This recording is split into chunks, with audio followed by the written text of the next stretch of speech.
Hello दोस्तों, स्वागत है आप सभी का फिर से इस नई वीडियो में, जिसमें आप सभी की डिमांड को लेकर के मैं लेके आ गया हूँ आप सभी के लिए क्लाइमेटिक क्लासिफिकेशन का ये वीडियो, जिसमें हम डिस्कस करेंगे कोपेन के क्लाइमेटिक क्लासिफिकेशन को। कोपेन ने जो क्लाइमेटिक क्लासिफिकेशन दिया था उसमें उन्होंने कई सारे नंबर्स के कई सारे लेटर्स का इस्तेमाल किया था, A B C D। फिर स्मॉल लेटर्स भी हैं, कुछ कुछ ऐसे हैं जो कैपिटल लेटर्स हैं। आप सभी को इसमें जो रिवाइज करने में, लर्न करने में, फिर इसके जो क्वेश्चन है उनको सॉल्व करने में काफी ज्यादा डिफिकल्टी महसूस होती है। तो आज के बाद आप इस वीडियो को जब देख लेंगे तो इसके बाद आपको कोई भी डिफिकल्टी नहीं होने वाली है, क्योंकि इसको सॉल्व करना बहुत ईजी है। बस क्या है, आपको कुछ बातें हैं जो दिमाग में रखनी चाहिए, और कुछ बातें हैं जिनको अगर आप समझ गए तो आपके लिए ये क्लाइमेटिक जो क्लासिफिकेशन का वीडियो है, ये जो कंसेप्ट है, ये जो टॉपिक है, ये आपके लिए बहुत इजी होगा। और ये इस प्रकार का टॉपिक है, अगर आप एक बार आपकी इस पे कमांड बन गई और इस वीडियो को देखने के बाद आपकी जाहिर सी बात है कमांड बन जाएगी।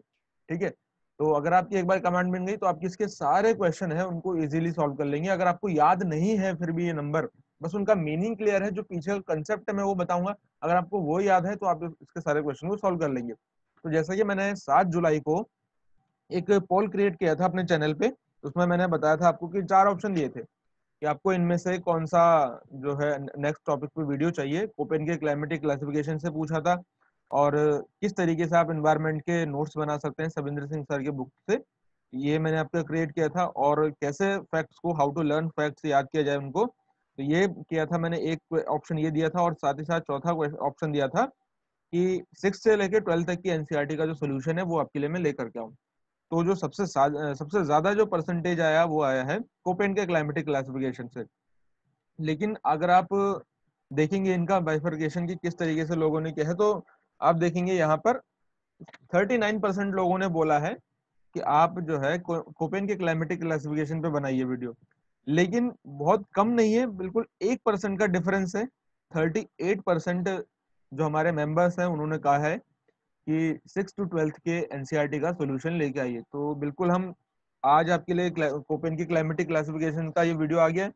अब नेक्स्ट हम एक सीरीज चलाएंगे, 6 to 12 तक की एक एनसीईआरटी का सीरीज चलाएंगे, जिसमें सारी एनसीईआरटी को कवर किया जाएगा। साथ ही साथ जो प्रैक्टिकल वाली एनसीईआरटी है उसको भी हम कवर करेंगे। ठीक है, और इसके अलावा मैंने एक क्वेश्चन पूछा था जो हमारे व्हाट्सअप ग्रुप है, अगर आप हमारे व्हाट्सअप ग्रुप से नहीं जुड़े हैं तो आप उससे जाके जुड़ सकते हैं, जिसमें हम क्वेश्चंस की सीरीज चला रहे हैं, जिसमें मैं आपसे प्रीवियस ईयर के क्वेश्चन को डिस्कस करूंगा।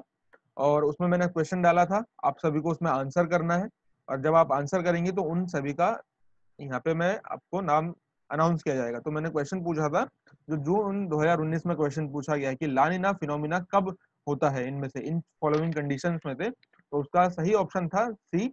जब अब नॉर्मल क्या होती है, कंडीशन अक्यूमुलेशन हो जाता है कोल्ड वाटर का सेंट्रल और ईस्टर्न पैसिफिक में। ईस्टर्न पैसिफिक क्या है, यानी कि ईस्टर्न पैसिफिक का मतलब है जो वेस्टर्न क्या है, वेस्टर्न अमेरिका है। ठीक है, मैं अमेरिका को यहाँ पे ड्रॉ करता हूँ, वेस्टर्न अमेरिका। ये वेस्टर्न अमेरिका जब इधर को होगा, तो ये वाला वेस्टर्न अमेरिका, तो यहाँ पर जब ठंडा पानी इकट्ठा हो जाएगा, लानिना का मतलब है अपोजिट टू एल नीनो। और एल नीनो क्या होगा, जब यहाँ पर हाई टेम्परेचर होगा और लो प्रेशर होगा। हाई टेम्परेचर कब होगा, जब यहाँ पे गर्मी वाला पानी यहाँ पे इकट्ठा हो जाएगा, गर्म पानी इकट्ठा हो जाएगा। तो इसका अपोजिट होता है लानिना। तो लानिना में यहाँ पर ईस्टर्न पैसिफिक में और सेंट्रल पैसिफिक में, ठीक है, ठंडा पानी यहाँ पे इकट्ठा हो जाता है, जिससे जो है जो ट्रेड विंड होती है वो काफी स्ट्रांग हो जाती हैं, और वो भारत में वर्षा कराती हैं। और वहां पर कैसा होगा, हाई टेम्परेचर, लो प्रेशर, और ट्रेड विंड काफी ज्यादा स्ट्रांग। तो इसका सी ऑप्शन करेक्ट था, जो कि सी ऑप्शन करेक्ट देने वाले कौन कौन से हमारे मेंबर हैं, तो तानिया जी ने यहाँ पे सही जवाब दिया है, ऑप्शन सी। फिर पीयूष जी हैं, फिर कृष्णा कुमार जी हैं, कृष्णा कुमार हमारे पेड मेंबर हैं। ठीक है, इसके बाद है अरूप, अरूप जी ने, फिर तानिया जी ने दोबारा से हमारा आंसर दिया। उन्होंने पहले लिखा कि पहले सर मैंने पहले 3 है, पहले सी मैंने गलती से लिख दिया, तो कोई बात नहीं, हम उसे समझ गए थे। ठीक है, और इसके बाद मैंने हम अपने नोट्स डाले हैं, तो अगर आप नोट्स भी परचेस करना चाहते हैं तो आप वो भी कर सकते हैं। ठीक है, तो अपने मेन कंटेंट की तरफ अब आते हैं। तो कोपेन का क्लाइमेटिक क्लासिफिकेशन, देखो जब भी आप क्लाइमेटिक क्लासिफिकेशन पढ़ने जाते हैं तो आपको जनरली ये चीजें याद नहीं हो पाती है, और वैसे भी इसको याद नहीं करना है। आपको क्यों नहीं समझ में आती है, मैं आपको पहले उस मुद्दे पे बात करूंगा। आपको समझ में इसलिए नहीं आती है क्योंकि पहले आपने क्लाइमेटोलॉजी के बाकी एस्पेक्ट नहीं पढ़े हैं। बाकी एस्पेक्ट का क्या मतलब है कि टेम्परेचर, टेम्परेचर आपने नहीं पढ़ा है। ठीक है, अब जब आप टेम्परेचर को समझ जाएंगे तभी जाके आप इस क्लासिफिकेशन को समझ पाएंगे। अब आप एक बात आपको ध्यान में रखनी होगी, जब कोपेन ने क्लाइमेट का क्लासिफिकेशन किया होगा तो क्या उसने किन किन बातों को ध्यान में रखा है। ठीक है, अगर आप इस बात को समझ गए, आपको भी उन्हीं बात को ध्यान में रखना है। कैसे करके देखो, यह है इक्वेटर। इक्वेटर से जैसे जैसे ऊपर बढ़ेंगे तो टेम्परेचर डिक्रीज होगा, जाहिर सी बात है। टेम्परेचर अगर डिक्रीज होता है तो पेड़ पौधों को पनपने के लिए, पेड़ पौधों को ज्यादा से ज्यादा अपने आप को ग्रो करने के लिए किस चीज की जरूरत होती है? टेम्परेचर की। अगर उनको टेम्परेचर कम मिलेगा तो रेनफॉल भी वहां पर कम होगा। ठीक है, रेनफॉल अगर कम होगा तो पेड़ पौधे धीरे धीरे करके डिक्रीज होते जाएंगे। अब इस बात को ध्यान में रखते रहना, जो मैंने अभी आपको बात बताई है, टेम्परेचर की बात ध्यान में रखना, और इसके बाद जो रेनफॉल है उसकी बात ध्यान में रखना। अभी इस फिर जब कोपेन का अभी नीचे हम डिस्कस करेंगे तो इस बात को अभी फिर अभी इलेबोरेट करूंगा।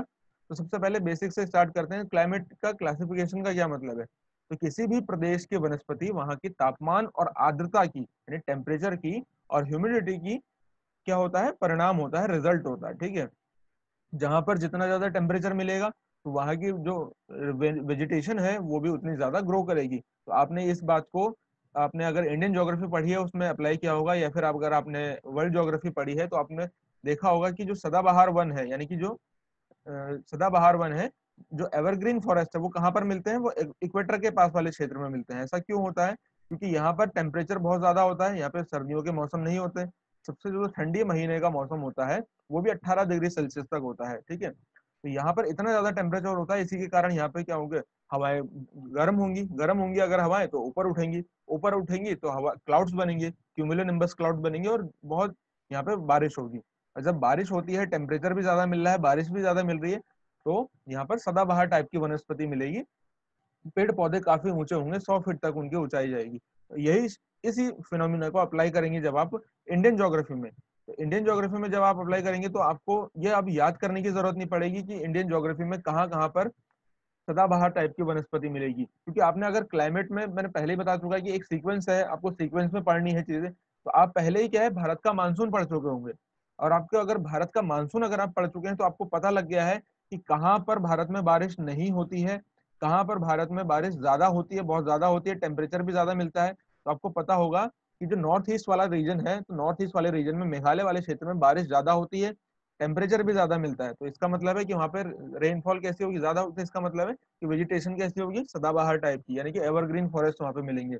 और जो पश्चिमी घाट का पश्चिमी क्षेत्र है, तो यहाँ पर भी रेनफॉल ज्यादा होती है, क्योंकि जो वेस्टर्न घाट है वो साउथ वेस्ट मानसून को वहां पर बैरियर की तरह काम करते हैं, और बैरियर की तरह जब वो काम करते हैं तो हवाएं ऊपर उठती हैं, ओरोग्राफिक रेनफॉल होती है, क्लाउड्स बनते हैं, ओरोग्राफिक रेनफॉल होती है, और यहाँ पर रेनफॉल कितनी होती है? 250 सेंटीमीटर, 300 सेंटीमीटर। इतनी ज्यादा जब रेनफॉल होती है तो यहाँ पर टेम्परेचर भी ज्यादा मिल रहा है, रेनफॉल भी ज्यादा मिल रही है। तो इसका कारण है कि यहाँ पर, इसका परिणाम है कि यहाँ पर सदाबहार टाइप की वनस्पति मिलती है। और दूसरी चीज, अगर आप यहाँ पर देखोगे, ये राजस्थान वाला क्षेत्र, तो यहाँ पर आपको बिल्कुल भी रेनफॉल यहाँ पर नहीं मिलती है, 50 सेंटीमीटर से भी कम यहाँ पर रेनफॉल मिलती है, जिसके कारण यहाँ की जो वनस्पति है अब नहीं ग्रो हो पाएगी। टेम्परेचर तो यहाँ पे हाई मिल रहा है, लेकिन दूसरी चीज जो इंपॉर्टेंट फैक्टर हो सकता है, क्या? ह्यूमिडिटी यहाँ पर नहीं है और रेनफॉल यहाँ पर नहीं है। केवल एक चीज से काम नहीं बनेगा, दूसरी चीज यहाँ पे रेनफॉल भी होनी चाहिए, ह्यूमिडिटी होनी चाहिए, जो कि इनको नहीं मिल पाती, जिसके कारण वहाँ पे आपको श्रब्स देखने को मिलेंगी, यानी कि झाड़ियां आपको देखने को मिलेंगी। इसी बात को अब आप इसी तरीके से सारे फिनोमिना को, इसी तरीके से जो क्लाइमेटिक फैक्टर है उनको अगर आपने पूरे अर्थ के सरफेस पे अप्लाई किया तो आपको ये बाकी जो नाम है, जो बाकी लेटर दिए हुए हैं, वो आपको याद करने की जरूरत नहीं पड़ेगी। कैसे? जैसे कि मैंने अभी बताया आपको, जो जलवायु है प्रदेश का निर्धारण होता है वो किसके आधार पे? टेम्परेचर और ह्यूमिडिटी को ध्यान में रखते हुए क्लाइमेट का क्लासिफिकेशन किया जाता है। क्योंकि टेम्परेचर और ह्यूमिडिटी का जो क्लाइमेटिक पैरामीटर है, टेम्परेचर से बढ़ेगा क्या? जो एयर प्रेशर है, एयर प्रेशर बढ़ेगा या घटेगा तो हवाएं चलेंगी तो ह्यूमिडिटी वो अपने साथ ग्रहण करेंगी, और जब वो ह्यूमिडिटी ग्रहण करेंगी तो इसका मतलब है वो कंडेंसेशन उनमें होगा, ऊपर बढ़ती हुई हवा कंडेंस होगी, तो कंडेंस होगी तो फिर क्लाउड्स बनेंगे और फिर प्रेसिपिटेशन होगा। ठीक है, तो ये सारे क्या है? क्लाइमेटिक पैरामीटर्स हैं। तो ये इन्हीं का परिणाम क्या है? किसी भी क्षेत्र की जलवायु, किसी भी क्षेत्र की वनस्पति। ठीक है, अब तीन तरीके के यहाँ पे अप्रोचेस बताए गए हैं। तो एक है एम्पेरिकल अप्रोच, दूसरी है जेनेटिक अप्रोच, तीसरी है न्यूमेरिकल और क्वांटिटेटिव अप्रोच। एम्पेरिकल अप्रोच से आप मतलब समझते हैं कि जो अनुभव पर आधारित हो। ठीक है, हमने खुद जाके फील्ड में जाके रिसर्च की, फील्ड और ऑब्जर्व किया, उस ऑब्जर्वेशन के आधार पे जो हम अपने फाइनल आउटपुट निकालते हैं वो होती है एम्पेरिकल क्लासिफिकेशन। मैं यहाँ पर इस चीज में ज्यादा नहीं जाऊंगा क्योंकि ये बाकी आप सभी इनके बारे में जानते हैं, ठीक है। दूसरे है जेनेटिक क्लासिफिकेशन। जेनेटिक क्लासिफिकेशन का मतलब है जो पहले से क्लासिफिकेशन किए हुए हैं, पहले जो ऑब्जर्वेशन है उन्हीं के आधार पर हमने टेक्स्ट को पढ़ा और जब अपना अपना इंटरप्रिटेशन उनमें दे करके रिजल्ट दिए तो उसको कहते हैं जेनेटिक क्लासिफिकेशन। और थर्ड आता है न्यूमेरिकल क्लासिफिकेशन और क्वांटिटेटिव अप्रोच।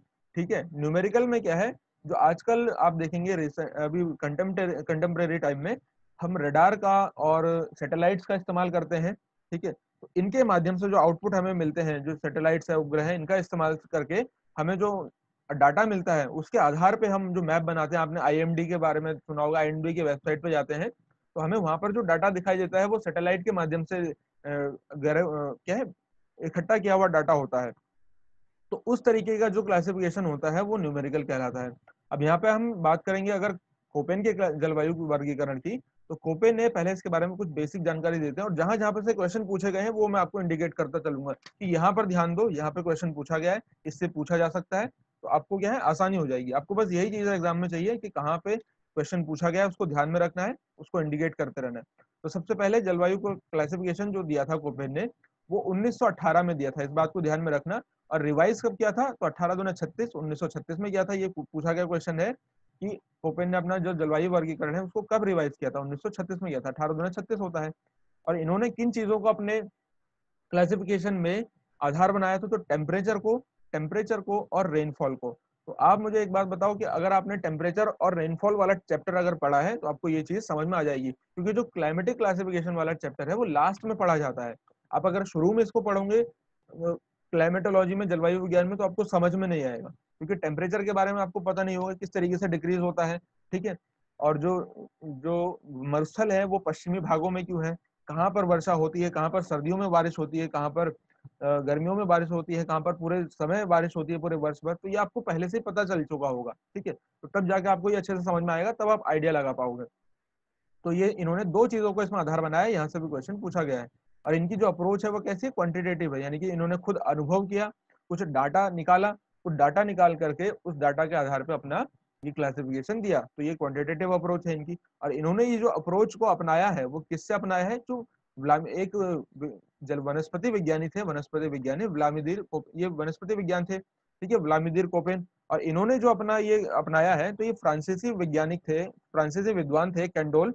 कैंडोल ने अपना क्लासिफिकेशन दिया था जलवायु का, जिसमें उन्होंने पूरे विश्व को 5 वनस्पति जोन में, 5 वेजिटेशन जोन में डिवाइड किया था। तो वो कौन कौन से यहाँ पर है, तो इसी को फिर उन्होंने और अपने अपना इंटरप्रिटेशन दे करके अपना फिर ये क्लासिफिकेशन दिया था। तो इन्होंने क्या क्या चीजों का आधार बनाया था, तापमान को और वर्षा को, ठीक है। अब अगर आपको देखो ये क्लासिफिकेशन समझना है, उसके सारे क्वेश्चन को सही से करना है, तो कुछ चीजें हैं जो आपको याद करनी पड़ेंगी, बाकी चीजें आप अपने आप करते चलोगे। क्या क्या चीजें हैं जो आपको याद करनी पड़ेगी, बहुत नॉर्मल सी चीज मैं बता रहा हूँ आप, जो आपको याद करनी है। तो आपको पहले इन लेटर्स का नाम आपको याद होना चाहिए, ठीक है, ABCDE, बस इतना याद करना है आपको और इनका मतलब समझना है। फिर उसके बाद ये जो स्मॉल लेटर दिए हुए हैं, इनका बस आपको नाम याद करना है और इनका जो शॉर्ट डिस्क्रिप्शन मैंने यहाँ पे दिया हुआ है बस इसको याद करना है। इतनी चीज आप याद कर सकते हो, तो मेरे को लगता है बिल्कुल आप इतनी चीज याद कर सकते हो। तो क्या है, सबसे पहले जो कैपिटल लेटर है इनका मतलब हम समझते हैं, और यहाँ पर जो मैंने छोटा सा ग्लोब बनाया हुआ है इसके माध्यम से मैं आपको समझाऊंगा ताकि आपको अच्छे से समझ में आ जाए, ठीक है। तो ये ग्लोब आपको अच्छे से दिखाई दिए इसलिए मैं यहाँ पर आ जाता हूँ, ठीक है। तो हम यहाँ पे आ जाते हैं, तो हम देखते हैं सबसे पहला यहाँ पे दिया हुआ है मेगा थर्मल, ठीक है। मेगा थर्मल का मतलब क्या है, तो मेगा थर्मल यानी कि ए, जो कैपिटल ए है, इसका मतलब है शीत ऋतु रहित। यहाँ पर ऐसी जलवायु होगी जहां पर हम ए की बात करेंगे, तो ये जो क्लासिफिकेशन दिया हुआ है, ठीक है, जो ब्रॉड क्लासिफिकेशन, जहाँ पे ए लेटर जहां पर भी आएगा, तो उस आपके दिमाग में क्या आना चाहिए, जहां पर भी ए लेटर आ रहा है तो वहां पर सर्दियां नहीं होंगी, वहां पर सर्दियां नहीं होंगी, ठीक है। दूसरी चीज वहां पर क्या है, उष्ण कटिबंधीय, वहां पर आर्द्र जलवायु होगी। एक तो वहां पे सर्दियां नहीं होंगी, दूसरी वहां पर आर्द्र जलवायु होगी, यानी कि उष्ण जलवायु यानी कि बहुत ज्यादा गर्म होगा, और जो मौसम है वो बहुत ज्यादा आर्द्र होगा, यहाँ की मौसम में बहुत ज्यादा नमी होगी। और सबसे जो ठंडे महीने का टेम्परेचर है वो भी 18 डिग्री सेल्सियस तक यहाँ पर होगा। और यहाँ पर जो वन है यानी कि जो वेजिटेशन है वो कैसी होगी, वो सदाबहार टाइप की वनस्पति होगी।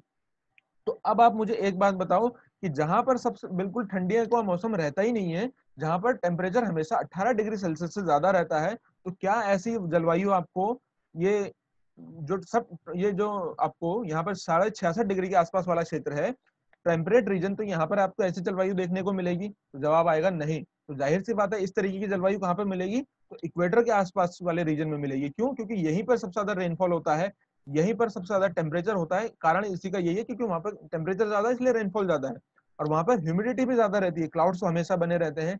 टेम्परेचर कभी भी वहां पर लो नहीं होता है पूरे साल भर में, पूरे साल भर वहां पे टेम्परेचर कभी भी लो नहीं होगा। सबसे ठंडे टेम्परेचर मैंने बताया ना कि 18 डिग्री सेल्सियस होगा, तो इस बात को आपको ध्यान में रखना है। तो हमें इतना पता लग गया कि ए का मतलब है इक्वेटर के पास वाला रीजन। क्यों? क्योंकि यहाँ पर जो है टेम्परेचर ज्यादा होगा, रेनफॉल भी ज्यादा होगा, ठीक है। और वेजिटेशन कैसी होगी? तो वेजिटेशन होगी यहाँ पर जो एवरग्रीन फॉरेस्ट है, सदाबहार वनस्पति है, ठीक है। अब इसी चीज को आप अगर भारत में अप्लाई कर दोगे तो भारत में कहाँ कहाँ पे टेम्परेचर ज्यादा होता है, साथ ही साथ रेनफॉल को भी आपको ध्यान में रखना है। टेम्परेचर, रेनफॉल, इन दोनों को ध्यान में रखो, और वहां पे वेजिटेशन कैसी मिल रही है, इन तीनों को ध्यान में रखो। तो हमें अंदाजा हो जाएगा कि ये अगर भारत है, मैं थोड़ा सा समय ले रहा हूँ मगर आपको बहुत अच्छे तरीके से समझ में आएगा। तो आपको अंदाजा हो जाएगा कि यहाँ पे भारत में टेम्परेचर यहाँ पे ज्यादा तो होता है, लेकिन यहाँ पर रेनफॉल ज्यादा नहीं होता है, ये राजस्थान वाले क्षेत्र में। तो आपको अब क्लिक करेगा कि ये जो पश्चिमी घाट वाला क्षेत्र है, यहाँ पर टेम्परेचर ज्यादा होता है, रेनफॉल भी ज्यादा होता है, वेजिटेशन भी यहाँ पे कैसी है, सदाबहार टाइप की वनस्पति है। दूसरी तरफ अगर आप नॉर्थ ईस्ट में जाओगे तो यहाँ पर आपको टेम्परेचर भी ज्यादा देखने को मिलेगा, रेनफॉल भी ज्यादा होता है गारो खासी जनजाति के माध्यम से, और फिर इसी कारण यहाँ पे जो वनस्पति है वो भी कैसी होगी, सदाबहार टाइप की वनस्पति यहाँ पर होगी। आई होप कि आपको इतनी बात समझ में आ गई होगी। अभी देखना इस तरीके के आप जो क्वेश्चन है, फिर मैं इसके क्वेश्चन भी आपको दूंगा टेलीग्राम चैनल पे, आप जा करके सॉल्व करना। नहीं अगर सॉल्व होंगे तो मुझे दोबारा से बोलना कि आपने समझाया और मुझे समझ में नहीं आया। अब चलते हैं बी वाले जो लेटर है बी की तरफ, ठीक है। बी लेटर का मतलब है, बी लेटर का मतलब होता है जेरोफाइट, ठीक है। बी लेटर का मतलब होता है जेरोफाइट। जेरोफाइट का मतलब होता है जो उष्णभीत पौधे होते हैं, जहां पे गर्म और शुष्क जलवायु होती है। कैसी जलवायु है? गर्म है और साथ ही साथ शुष्क है। एक तो गर्मी पड़ रही है, ऊपर से जलवायु में नमी नहीं है बिल्कुल भी, इसका मतलब होता है गर्म और शुष्क जलवायु, ठीक है। और यहाँ पर कैसा होगा? यहाँ पर जो जलवायु होगी, यहाँ पर जितना वर्षा होगी, जितनी ज्यादा वर्षा होगी उससे ज्यादा यहाँ पे वाष्पीकरण हो जाएगा। तो यहाँ यानी कि अगर यहाँ पर मान लो कि यहाँ पे 50% यहाँ पे रेनफॉल हो रही है, मैं एक ऐसा ही आपको एग्जांपल समझाने के लिए बता रहा हूँ। अगर 50% यहाँ पे रेनफॉल हो रही है तो यहाँ पर 60% 70% यहाँ पे क्या है, इवेपोरेशन हो जाता है, इतनी ज्यादा यहाँ पे गर्मी होती है। तो यहाँ का मौसम कैसा होगा? बहुत ज्यादा विपरीत होगा ह्यूमंस के लिए, ठीक है। और यहाँ पर कैसे आपको जलवायु, अब तब क्या बनेंगे? अगर रेनफॉल से ज्यादा अगर इवेपोरेशन हो जाता है तब जाके क्या बनते हैं? तब बनते हैं डेजर्ट। तो विश्व के जितने भी डेजर्ट हैं वो कहाँ पर हैं? तो आपके दिमाग में अंदाजा, आपके दिमाग में क्लिक कर गया होगा। तो वर्ल्ड के जितने भी डेजर्ट हैं वो आपको ट्रॉपिकल, जो इक्वेटर के पास, इक्वेटर से अगर आप नॉर्थ में बढ़ेंगे तो यह है 23.5 डिग्री नॉर्थ, ठीक है। यहाँ पर इसलिए मैंने लिखा हुआ 23.5 डिग्री नॉर्थ और 23.5 डिग्री साउथ के वाला जो क्षेत्र है, तो यहाँ पर आपको बहुत ज्यादा टेम्परेचर देखने को मिलेगा क्योंकि इक्वेटर के अभी पास के क्षेत्र है। और यह कर्क और मकर रेखा के आसपास का जो क्षेत्र है, यहाँ पर आपको बहुत ज्यादा गर्मी देखने को मिलेगी। और गर्मी के कारण यहाँ पर क्या है, बहुत ज्यादा यहाँ पे गर्मी होती है। दूसरी चीज यहाँ पे जो इवेपोरेशन है वो रेनफॉल से ज्यादा हो जाता है, जिसके कारण यहाँ पे डेजर्ट बनते हैं। अब जहां पर डेजर्ट बनेंगे तो जाहिर सी बात है फिर वो एक दूसरे को, दोनों चीजें प्रभावित करेंगी। वहां पर फिर रेनफॉल नहीं होगा, रेनफॉल नहीं होगा क्योंकि अगर डेजर्ट बन रहा है इसका मतलब है जलवायु शुष्क है, जलवायु शुष्क है तो उसमें नमी नहीं है, नमी नहीं है तो क्लाउड्स नहीं बनेंगे, क्लाउड्स नहीं बनेंगे तो फिर प्रेसिपिटेशन नहीं होगा। और जितना थोड़ा बहुत हो जाता है उतनी उससे ज्यादा गर्मी हो जाती है वहां पे। इतनी बात अगर आपको समझ में आ गई है तो आई होप कि आपको समझ में आ जाएगा कि इस टाइप की जो जलवायु है वो क्या है, बी टाइप की जलवायु है। कैसी जलवायु? जहाँ पे इवेपोरेशन, रेनफॉल से ज्यादा इवेपोरेशन होता है, गर्मी एवं शुष्क जलवायु है। तो अब आपके दिमाग में क्लिक करना चाहिए, जब भी आपको बी टाइप की क्लाइमेट पूछी जाए तो जो ट्रॉपिकल, जो यानी कि जो ट्रॉपिक ऑफ कैंसर और ट्रॉपिक ऑफ कैप्रिकॉर्न के आसपास के जो क्षेत्र होंगे उसके रीजन में जो पूछे गए देश होंगे, आपके दिमाग में इतना तो समझ में आना चाहिए कि इसके आसपास का जो देश है वो यही है। और जो क्लासिफिकेशन से पूछा जाता है क्वेश्चन, वो हमेशा इंडिया के कंटेक्स्ट में ही ज्यादातर पूछा जाता है। और अगर वर्ल्ड लेवल पर पूछा जाएगा तो बस आपको केवल इनका मीनिंग पूछा जाएगा, किसी देश का, कंट्री का बहुत रेयर है ऐसा केस पूछा जाता है। और अगर पूछा जाएगा तो ये जो आंकड़े हैं ये आपसे पूछे जाएंगे, ठीक है। दूसरी चीज, अब देखो आपको बी का मतलब समझ में आ गया, तो आपको अगर वर्ल्ड के लेवल पे समझ में आ गया कि कर्क और मकर रेखा के पास ये जलवायु मिलेगी, इतना समझ में आ गया, ठीक है। अब अगर इसको भारत पे अगर अप्लाई करोगे तो ऐसी जलवायु कहाँ मिलेगी? तो ऐसी जलवायु आपको सभी को आप समझ में आ गया होगा, जहां जहां पर वृष्टि छाया प्रदेश होगा, जहां पर रेनफॉल नहीं होता है और टेम्परेचर बहुत ज्यादा मिलता है, तो कहां पर है ऐसा? राजस्थान वाले क्षेत्र में। ठीक है। महाराष्ट्र में जो आप देखेंगे जितने भी रेन शेडो रीजन है, ठीक है, देन तो वहां पर कैसा होगा, वहां पर बी टाइप की क्लाइमेट मिलेगी। अब इसमें हम स्मॉल लेटर को भी इंक्लूड करेंगे अभी थोड़ी देर में, ठीक है। तो अभी आप समझना सी टाइप की क्लाइमेट। सी टाइप की क्लाइमेट का क्या मतलब है, तो सी टाइप की क्लाइमेट का मतलब है मेसोथर्मल। ठीक है, मेसोथर्मल का क्या मतलब है, सामान्य शीत मध्य अक्षांशी आर्द्र जलवायु।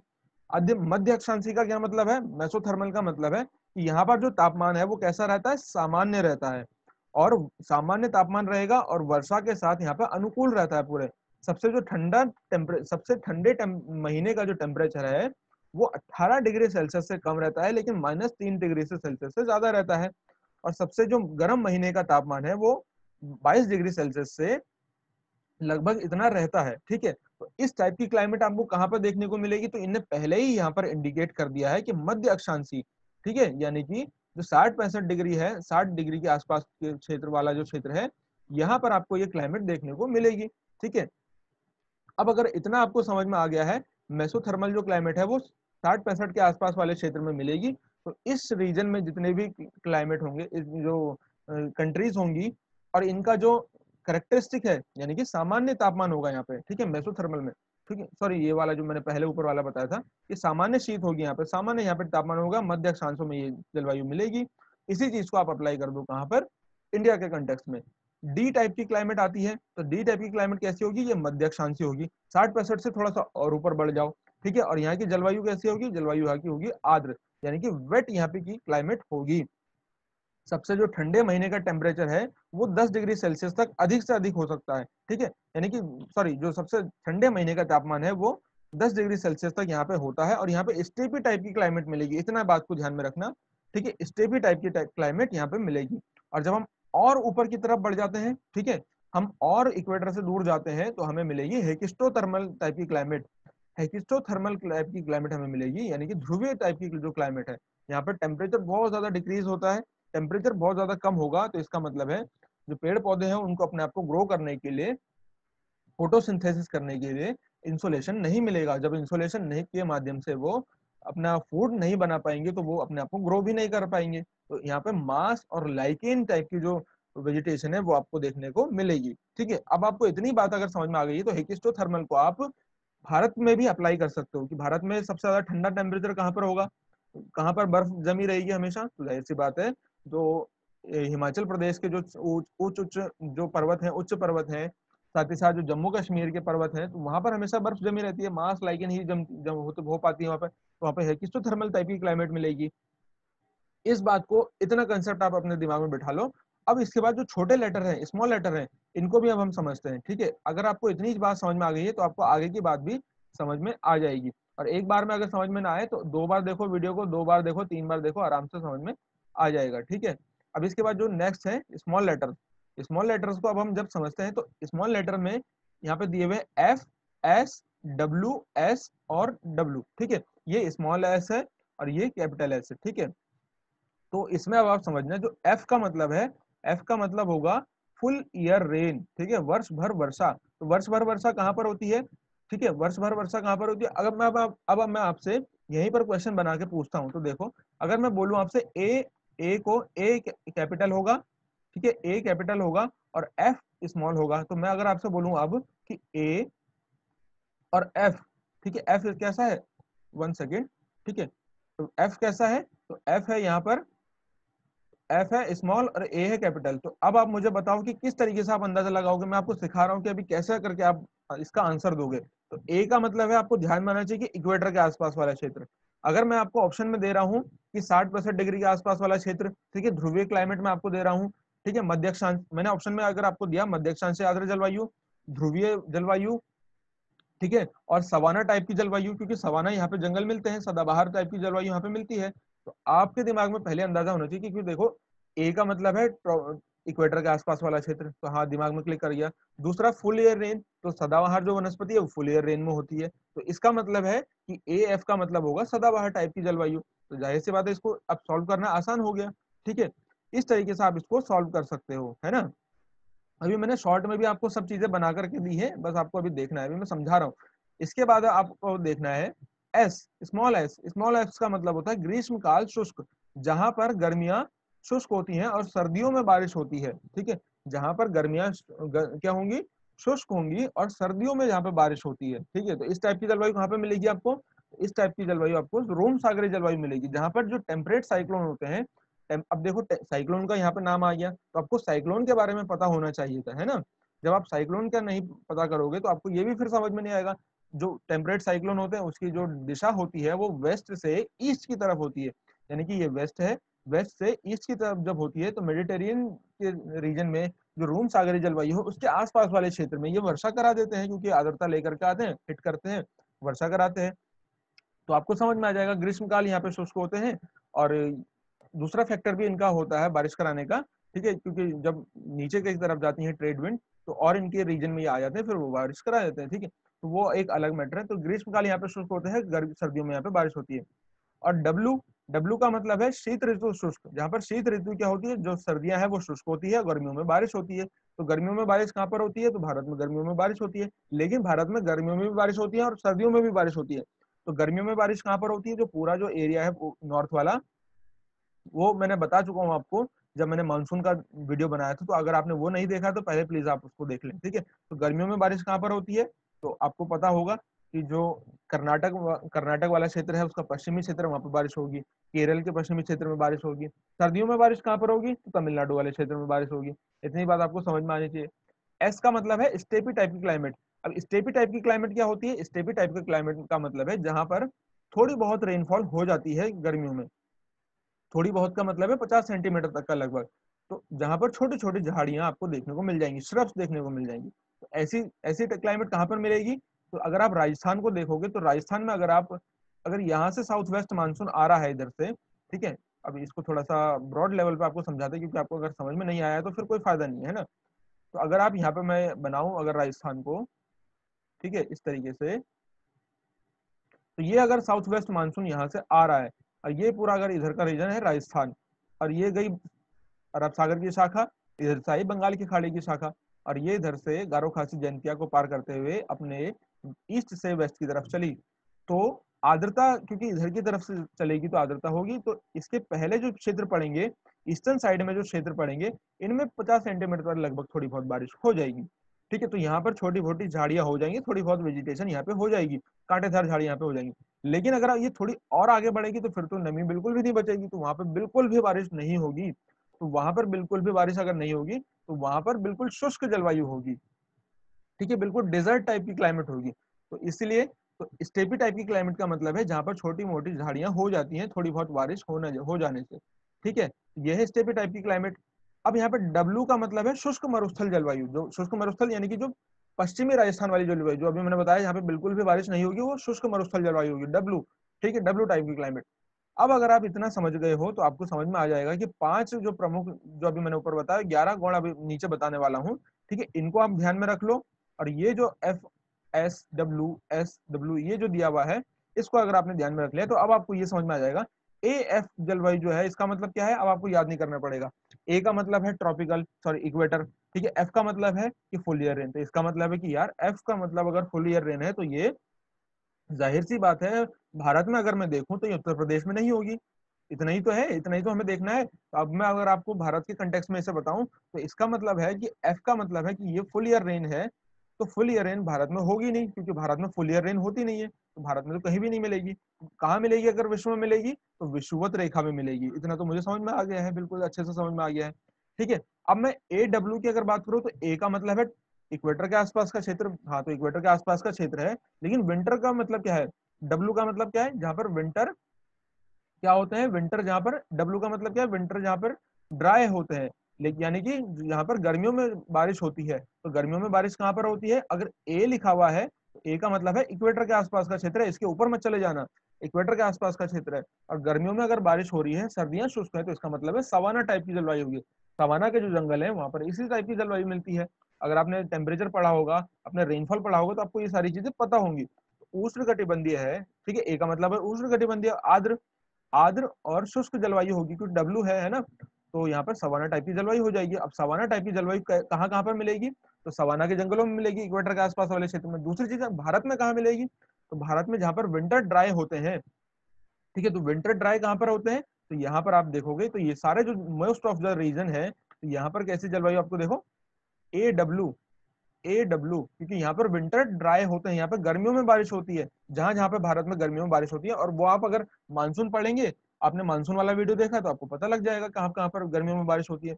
जाहिर सी बात है, यहाँ पर अगर ये कैसी है, लॉजिकल माइंड है, अगर यहाँ पर इस तरीके से अरेबियन सी की ब्रांच आ रही तो यहाँ पर बारिश कराएगी। ये जो पूरा क्षेत्र है ये किस रीजन में आएगा, ये जो पूरा क्षेत्र है ये उस रीजन में आएगा जहां पर गर्मियों में बारिश होगी और सर्दियां यहाँ पर शुष्क होंगी। जाहिर सी बात है, यानी कि सवाना टाइप की जलवायु। बस इतना सा आपको याद करना है।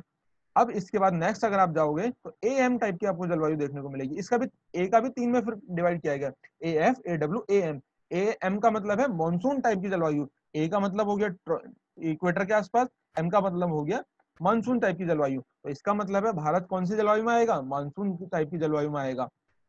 ठीक है, तो भारत में मानसून टाइप की जलवायु कहाँ कहाँ पर मिलेगी, तो आप देख सकते हैं यहाँ पर भारत में ए एम टाइप की जलवायु कहाँ कहाँ पर मिलेगी। इसके बाद नेक्स्ट अगर आप आते हैं तो आपको बी टाइप की जलवायु मिलती है। तो बी टाइप की जलवायु का मतलब होता है एरिड। मैंने बताया था ना कि कर्क और मकर रेखा के पास, ठीक है, कर्क और रेखा मकर रेखा के पास, और गर्मियां यहाँ पे ज्यादा होती हैं किससे, इवेपोरेशन ज्यादा होता है रेनफॉल से। ठीक है, तो बी डब्ल्यू का मतलब क्या है, डब्लू का मतलब क्या है, डब्लू का मतलब है शुष्क और मरुस्थल जलवायु, जहाँ पे मरुस्थलीय जलवायु है। और बी एस का मतलब क्या है, जहाँ पर स्टेपी टाइप की जलवायु है। ये डब्लू, ये वाला डब्लू है, ठीक है, ये वाला डब्लू है, ये वाला डब्लू नहीं है, वो कैपिटल डब्लू है। ठीक है, ये बी डब्लू का मतलब है शुष्क मरुस्थल जलवायु। अब मरुस्थलीय जलवायु कहाँ पर मिलेगी, जहाँ यहाँ पर मरुस्थल होंगे। भारत में मरुस्थल कहाँ पर मिल रहे हैं आपको, ठीक है। अब देखो यहाँ पे दो चीजें हैं, ये देखो इसको ध्यान में रखना, बी डब्ल्यू है और बी एस है। बी एस का मतलब है स्टेपी, जहाँ पर थोड़ी बहुत झाड़ियां हो जाएंगी। और बी डब्ल्यू कहाँ पर होगी, तो बी डब्ल्यू बिल्कुल जहां पर बारिश नहीं होगी, बिल्कुल जहां पर सूखा पड़ा होगा।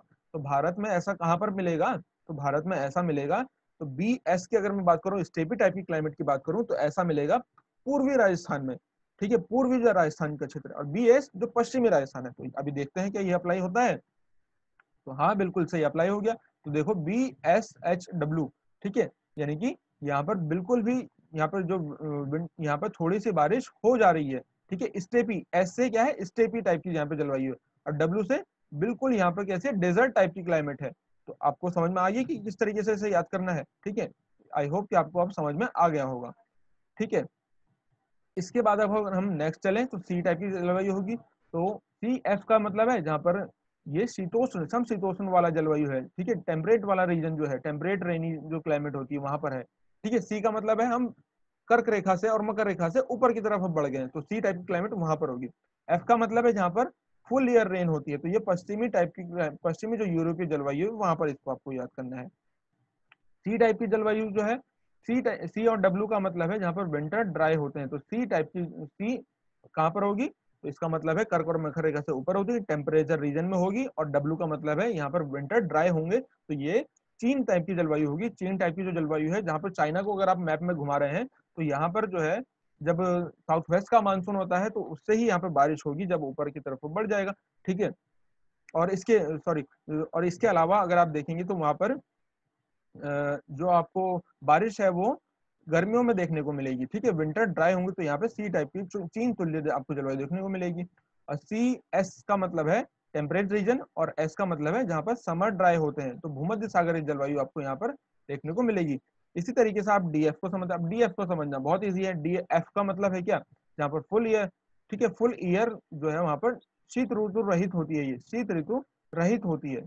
ठीक है, डी का मतलब है, अब आप इसको यहाँ पे ऐसे समझें, डी का मतलब क्या है, मैंने डी का मतलब आपको उससे पहले क्या बताया था, तो डी का मतलब बताया था कि माइक्रोथर्मल, मध्य अक्षांशीय आर्द्र जलवायु, मध्य अक्षांशीय आर्द्र जलवायु। तो अब अगर आप इसको समझोगे डी को, तो डी एफ का मतलब है शीत ऋतु रहित जलवायु, जहाँ पर शीत ऋतु रहित यहाँ पे आपको जलवायु मिलेगी। और डी डब्ल्यू का मतलब है शीतकाल, जहाँ पे शुष्क होंगे। ठीक है, इस तरीके से आप इसको अप्लाई कर सकते हैं। और ई का मतलब है यहाँ पर ध्रुवीय जलवायु आपको देखने को मिलेगी। और ईटी का मतलब है ट्रुंडा, और ई एफ का मतलब है हिमाच्छादित। ठीक है, इसको आप समझ सकते हैं, ट्रुंडा जलवायु मतलब तो बिल्कुल टुंडा के पास है। और ई एफ का मतलब है जहाँ पे फुल ईयर रेन होता है, रेनफॉल। जब देखो यहाँ पे फुल ईयर रेनफॉल है ना, तो इस बात को एक बात ध्यान में रखना है, जहाँ पे अगर ट्रॉपिकल और इक्वेटर के आसपास वाला क्षेत्र है, तो आपने इस चीज के लिए पहले ना रेनफॉल वाला चैप्टर पढ़ा होना चाहिए। तो प्रेसिपिटेशन जो होता है वो 3 टाइप से होता है, लिक्विड, सॉलिड और गैस। ठीक है, लिक्विड, सॉलिड और गैस। तो लिक्विड इसका मतलब है रेनफॉल, सॉलिड है इसका मतलब है स्नोफॉल, और अगर गैसियस फॉर्म में है तो इसका मतलब है जो कोहरा है, ठीक है, मिस्ट है, तो इसको बोलेंगे गैसियस फॉर्म में। तो यहाँ पर डीएफ का मतलब लिखा हुआ है, इसका मतलब है कि यहाँ पर पूरे ईयर कैसे होगी, बर्फबारी गिरेगी। तो यहाँ पर भी क्या है, इसका मतलब है बर्फबारी से है, ना कि रेनफॉल से। इसको बात आपको ध्यान में रखना है, इसलिए यहाँ पे हिमाच्छादित लिखा हुआ है। ठीक है, इस बात को ध्यान में रख, अगर आपको समझ में आ गया है तो आप अब बस इसको अप्लाई कर दोगे मुझे लगता है।